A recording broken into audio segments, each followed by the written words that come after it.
Hello, this is Team Two's presentation for use case 4. So today we're going to be presenting our analysis using the fishbone diagram and the 5 whys. So we're going to walk you through how we identified the root cause of the problem, and then we'll share our predictive and prescriptive models that address it. And then just to break that down a little further on the next slide, we'll identify the problem. And then we're going to brainstorm the main cause, and then we're going to break down those causes into sub-causes using the fishbone, and then we're going to analyze the diagram to uncover the root cause, and then we'll present our plan. So for our root cause analysis, our problem statement is that particular venues are underperforming compared to other venues are on campus. For our 5 whys, we got our first why being the food at the location is not appealing. Well, why is that? Because menu options are limited and do not reflect student preferences.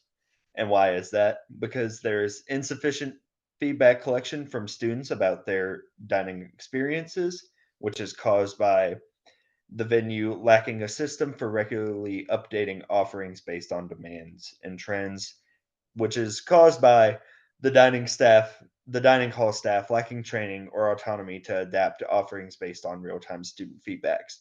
So our root causes are operational decisions that are made without data driven insights into customer behavior, and this underperformance stems from a lack of informed decision making.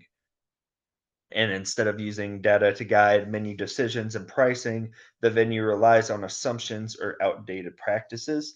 This disconnect leads to unappealing food, limited options, and ultimately fewer transactions.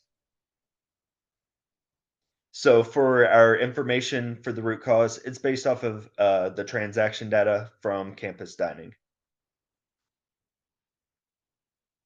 So for our fishbone diagram, what we've done is put labeled like the causes and what the effect is. So the menu options are limited, number one, and there's not a good system for collecting feedback from students. The dining locations can also be a factor too, not only in what food is there, but just where they're located. Staff, the people aren't empowered, the staff particularly aren't empowered to make decisions. There isn't a good system for tracking the data in real time, and some of the procedures need updated. So this is all leading to data is not used to guide ordering, or data is not used to update menu systems. So we're going to look at some causes and effects, and then the analytical models that go with each cause and effect. So the first one that we'll go through is a predictive model, and the cause is that menu options are limited and do not reflect student preferences, and the effect is that food is perceived as unappealing, leading to low transactions. And then the second one is a prescriptive model, and the cause is lack of student feedback collection, and the effect is inability to adapt offerings to changing tastes and needs. And the third one is predictive model, and the cause is student proximity to dining locations, and the effect is that locations can repel students because they aren't convenient. To wrap it up, there's our fourth predictive model, which is since there is no system for updating menus based on the demand trends, the effect is that there are stagnant offerings that fail to attract repeat customers. Our next prescriptive model is that operational decisions are made without data insights, and the effect is that there's poor alignment between services and customer expectations.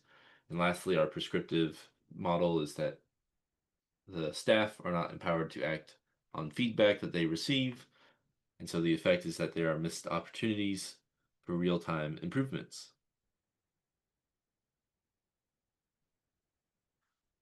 So thank you, and that's our use case 4.